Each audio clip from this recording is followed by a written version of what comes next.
2023 December 8 മുതൽ 2024 ഫെബ്രുവരി 4 വരെ Francis മാർപ്പാപ്പ പ്രഖ്യാപിച്ച ദണ്ഡവിമോചനം ലഭിക്കുന്ന താമരശ്ശേരിയിലെ ഏക ദേവാലയ അങ്കണമുറ്റത്താണ് ഇന്ന് ഷെക്കേന TV എത്തി നിൽക്കുന്നത്.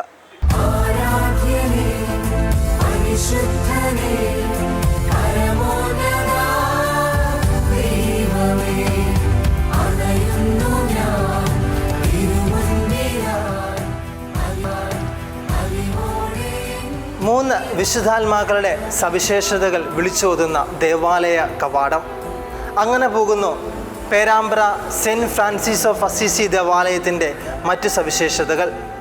പേരാമ്പ്ര പട്ടണത്തിന് തിലകക്കുറിയായി ഉയർന്നു നിൽക്കുന്ന ദേവാലയം, വിശ്വാസികളുടെ കൂട്ടായ പരിശ്രമത്തിന്റെ കഥകൾ പറയുന്ന ദേവാലയം, പരിശുദ്ധാത്മാവിന്റെ പ്രത്യേക പരിപാലനം അനുഭവിച്ചറിഞ്ഞ ഇടവക സമൂഹം, സ്നേഹത്തിന്റെയും കൂട്ടായ്മയുടെയും കഠിന പരിശ്രമങ്ങളുടെയും വിശ്വാസ ജീവിതത്തിന്റെയും കഥകൾ നിരവധിയുള്ള ഒരു ഇടവക സമൂഹം. ഇടവകയുടെ എല്ലാ പ്രവർത്തനങ്ങളിലും ഒരു മനസ്സോടെ ഒറ്റക്കെട്ടായി രാപ്പകലില്ലാതെ അധ്വാനിക്കുന്ന വിശ്വാസികൾ. 3 വിശുദ്ധരുടെ സ്മരണകൾ ഉണർത്തുന്ന പ്രവേശന കവാടം.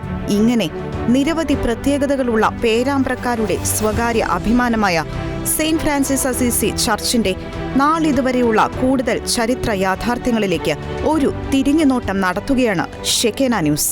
35ഓളം കിലോ ഭാരമുള്ള ഈ ബൈബിളിൻ്റെ പ്രതിയെടുത്ത് ഇന്ന് ഷെക്കേന TV നിങ്ങളുടെ മുമ്പിൽ കാണിക്കുകയാണ്. ഇവിടുത്തെ ബഹുമാനപ്പെട്ട വികാരിയച്ഛൻ നമ്മോടൊപ്പമുണ്ട്. നമുക്ക് അച്ഛനോട് കൂടുതൽ വിവരങ്ങൾ ചോദിച്ചറിയാം. ഞാൻ father Johns Pulparambil, saint Francis of Assisi ചർച്ചിലെ വികാരിയച്ഛനാണ്. ഈ കഴിഞ്ഞ വർഷം saint Francis of Assisi church, അതായത് Perambra saint Francis of Assisi church, അതിൻ്റെ രജത ജൂബിലി ആഘോഷിക്കുകയായിരുന്നു. അതിൻ്റെ ഭാഗമായി വ്യത്യസ്ത കാര്യങ്ങൾ ഞങ്ങൾ നടത്തുകയും അതോടൊപ്പം ആത്മീയതയുടെ ഏറ്റവും മനോഹരമായിട്ട് നമുക്ക് ചേർത്ത് വയ്ക്കാൻ കഴിയുന്നത് ദൈവവചനത്തോടുള്ള ആത്മാർത്ഥമായ ഉൾച്ചേരലാണെന്നുള്ള ബോധ്യത്താൽ ഇടവകാംഗങ്ങൾ എല്ലാവരും കൂടി തങ്ങളുടേതായ പ്രയത്നങ്ങൾ ശേഖരിച്ചതാണ് ഈ കൈയെഴുത്ത് പ്രതി, അതായത് ഈ ബൈബിൾ എന്ന് പറയുന്നതിൽ ഞങ്ങൾക്ക് അഭിമാനമുണ്ട്.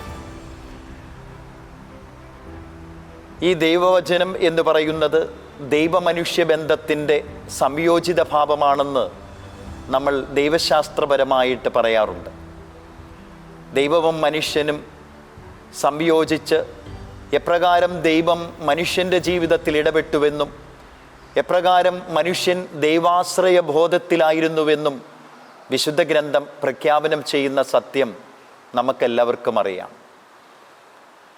ഈ വിശുദ്ധ ഗ്രന്ഥത്തിൽ രോദനത്തിൻ്റെ കഥയുണ്ട്, വേദനകളുടെ കഥയുണ്ട്, ഒറ്റപ്പെടലിൻ്റെ കഥയുണ്ട്. വേദനകളുടെയും ഒറ്റപ്പെടലിൻ്റെയും പ്രതീക്ഷകൾക്ക് വിപരീതമായ സംഭവങ്ങളുടെയും കഥയാണ് വിശുദ്ധ ഗ്രന്ഥത്തിൽ നാം കാണുക.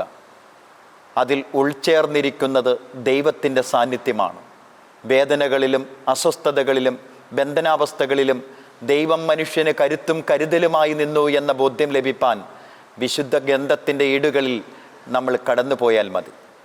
ജീവിതത്തെ സംബന്ധിച്ചിടത്തോളം അസീസിയിലെ വിശുദ്ധ ഫ്രാൻസിസിൻ്റെ നാമം സ്വീകരിച്ച ഈ ദേവാലയത്തോട് ചേർന്ന് നിൽക്കുന്ന ഓരോ മക്കൾക്കും ഈ ഒരു ബോധ്യമുണ്ട്.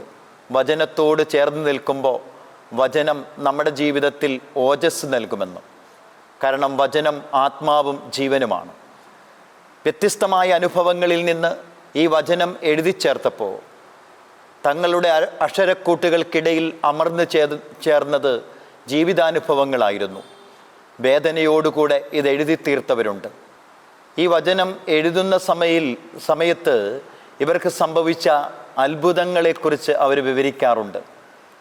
രോഗങ്ങൾ സൗഖ്യപ്പെട്ട അനുഭവം, പ്രതീക്ഷകൾക്ക് വിപരീതമായ സംഭവങ്ങൾ മാറി സുഗമമായ അനുഭവത്തിലേക്ക് പ്രവേശിച്ച അനുഭവം, തോറ്റുപോകുമെന്ന് കരുതി ജീവിച്ചവർ വിജയത്തിലേക്ക് വന്ന അനുഭവം, വ്യത്യസ്തമായ തടസ്സങ്ങൾ മാറിയ അനുഭവം, ജീവിതത്തിൽ അകന്നു നിന്നവർ സംയോജിക്കപ്പെട്ട അനുഭവം. ഇങ്ങനെ വ്യത്യസ്തമായ അനുഭവങ്ങളാൽ ആവൃതമാക്കപ്പെട്ടവരാണ് ഈ ഒരു എഴുത്ത് പ്രതിയോട് ചേർക്കപ്പെട്ടത്. Perambra saint Francis of Assisi ഇടവകയുടെ ജൂബിലി ആഘോഷത്തിൻ്റെ ഭാഗമായിട്ട് ഈ പ്രധാന കവാടത്തോട് ചേർന്ന് നിൽക്കുമ്പോൾ ഇവിടെ 3 വിശുദ്ധരുടെ സാന്നിധ്യമാണ് ഇവിടെയുള്ളത്. അൽഫോൻസാമ്മയുടെ നാമകരണ നടപടികളുമായി ബന്ധപ്പെട്ട് രൂപീകരിച്ച ആ പ്രാർത്ഥനാലയത്തിൻ്റെ പ്രധാന കവാടത്തിൽ ഉപയോഗിച്ച വാതിലാണ് ഈ ഇടവകയ്ക്ക് ലഭിച്ചിരിക്കുന്നത്. അതിലേറെ അഭിമാനമുണ്ട്. ഈ പ്രധാന കവാടത്തെക്കുറിച്ച് പറയുന്നതിൽ ഈ ഇടവകക്കാർക്ക് അഭിമാനമുണ്ട്. 1986 ഫെബ്രുവരി മാസം 8-ാം തീയതി വിശുദ്ധ ചാവറ കുര്യാക്കോസ് ഏലിയാസ് അച്ഛനെയും വിശുദ്ധ അൽഫോൻസാമ്മയെയും വാഴ്ത്തപ്പെട്ടവരായി പ്രഖ്യാപിക്കാനായി കോട്ടയത്ത് വന്നപ്പോൾ സ്ഥാപിച്ച ട്രമൾനാക്കിളിൻ്റെ പ്രധാന കവാടമാണിത്. ഇതെങ്ങനെയാണ് കപ്പുച്ചിൻ സഭയ്ക്ക് കിട്ടിയത് എന്ന് ചോദിച്ചാൽ, അന്ന് ആ ഒരു ട്രമൾനാക്കിൾ അല്ലെങ്കിൽ ദാരുനിർമ്മിതമായിട്ടുള്ള ദേവാലയത്തിൻ്റെ ലേലത്തിന് വെച്ചപ്പോൾ അത് ലേലത്തിനെടുക്കാനായിട്ട് പ്രൊവിൻഷ്യൽ അച്ഛനും കൂട്ടരും അവിടെ ചെല്ലുകയും തൽഫലമായി അവസാനം നമ്മളുടേതായിട്ടുള്ള പരമാവധി പരിശ്രമത്തിൻ്റെ ഭാഗമായി ഈ ഒരു വാതിലാണ്, ഈ പ്രധാന കവാടമാണ് നമുക്ക് കിട്ടിയത്. ബാക്കിയുള്ളത് നമുക്കറിയാം. ഭരണങ്ങാനത്ത് വിശുദ്ധ അൽഫോൻസാമ്മയുടെ കബറിടത്തിൻ്റെ മുമ്പിൽ കാണുന്ന ആ മരത്തിൽ നിർമ്മിച്ച ഗോപുരം ഇതിൻ്റെ ബാക്കി ഭാഗമാണ്, അതിൻ്റെ പ്രധാന കവാടമാണ് നമുക്ക് ഈ ഒരു ദേവാലയത്തിനായി കിട്ടിയത് എന്ന് പറയുന്നതിൽ അഭിമാനമുണ്ട്. Perambra saint Francis of Assisi ദേവാലയം അതിൻ്റെ രജത ജൂബിലി ആഘോഷിച്ചപ്പോൾ നിർണായകമായ പ്രധാനമായൊരു ചുവടുവയ്പ് നടത്തി.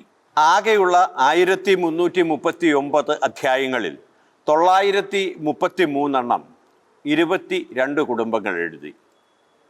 ബാക്കിയുള്ള 406 അധ്യായങ്ങൾ ബാക്കി എല്ലാ ഇടവക അംഗങ്ങളും ചേർന്നെഴുതി, എല്ലാ ഇടവക കുടുംബാംഗങ്ങളും ചേർന്നെഴുതി, കുടുംബങ്ങളും ചേർന്നെഴുതി. ഒരു കുടുംബത്തിന് 5 അധ്യായങ്ങളാണ് ലഭിച്ചത്. ഈ സുവിശേഷത്തിൻ്റെ പ്രത്യേകത ഇത് POC ബൈബിളിൻ്റെ അതേ അനുപാതം കാത്തു സൂക്ഷിച്ചിരിക്കുന്നു എന്നുള്ളതാണ്. 24 ഇഞ്ച് നീളവും 18 ഇഞ്ച് വീതിയും 7.5 ഇഞ്ച് കനവും 35.5 കിലോ ഭാരവുമുള്ള ഈ ബൈബിൾ കെട്ടിലും മട്ടിലും POC ബൈബിളിൻ്റെ അതേ അനുപാതങ്ങൾ കാത്തു സൂക്ഷിച്ചിരിക്കുന്നു.